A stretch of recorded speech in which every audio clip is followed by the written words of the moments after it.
بہت بڑی طاقت بنیں گے آپ اگر آپ کو سہنا آ گیا اور برداشت کرنا آ گیا. کیونکہ جب آپ برداشت کرتے ہیں نا تو اندر میں ایک طاقت پیدا ہوتی ہے. وہ طاقت آپ کی روح کو پرواز دیتی ہے اور اگلوں کے لیے تسخیر کا کام دیتی ہے. اور اگر آپ پھٹ گئے تو بم کے پھٹنے سے کیا ہوتا ہے؟ تباہی آتی. جب آپ پھٹیں گے یا میں پھٹوں گا تو معاشرے میں تباہی آ جائے گی. تو اس کے لیے آپ دو چیزوں کا اہتمام فرمائیں. ایک اپنی زبان کی حفاظت فرمائیں. آپ اس 400 کے معاشرے میں کوئی غیبت کرنے والا نہ ہو، کوئی جھوٹ بولنے والا نہ ہو، کوئی کسی کو طنز کرنے والا نہ ہو، تانا دینے والا نہ ہو. ایسی بات جو کسی کے دل پہ جا کے چوٹ مارے اس سے آپ اپنی زبان کو صاف کر لیں. کبھی اس پہ قابو پا سکیں گے، کبھی نہیں، کبھی رہ جائے گا، کبھی ہو جائے گا. تو جب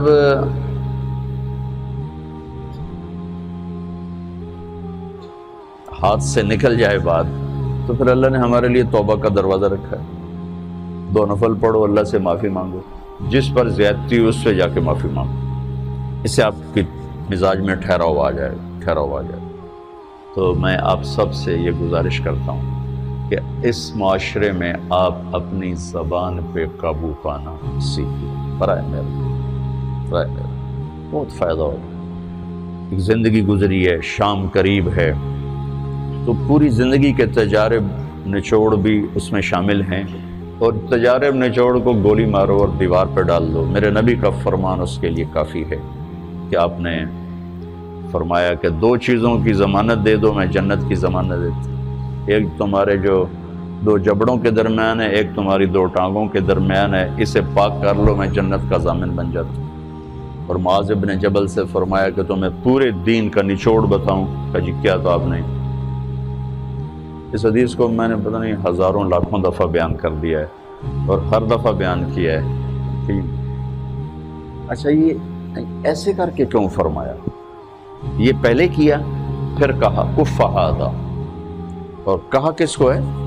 جن کے بارے میں آتا ہے کہ اس امت کے علماء کا جھنڈا قیامت کے دن معاذ بن جبل کے ہاتھ میں ہوگا. اتنے بڑے آدمی. 18 ہجری میں انتقال ہوا.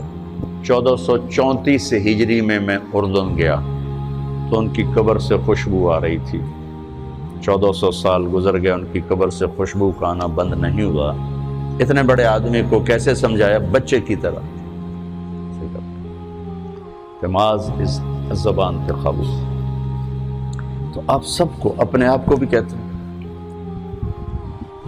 وہ عرب خطیب کہتے ہیں اوصیکم نفسی اولا وایاکم کر کے عام طور پہ خطبہ شروع کرتے ہیں. تو میں بھی اپنے ذات سے شروع کر کے آپ سے یہ عرض کرتا ہوں بچوں کہ اپنی زبان پہ قابو پانا سیکھو. یہاں اس کی مشق کر لو. یہ چھوٹا سا میدان ہے، چھوٹا ایک تالاب میں ہے. آپ تالاب، یہاں سے نکل کر آپ ایک سمندر میں کودیں گے جہاں کہ رشتوں کی فہرست ہوگی، تعلقات کی فہرست ہوگی، ناگواریوں کے خوفناک خاردار کانٹے ہوں گے.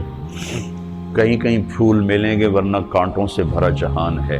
اگر آپ نے یہاں پریکٹس کر لی تو پھر آپ اس میدان میں جا کر انتہائی خوبصورت معاشرے کا فرد بن جائیں.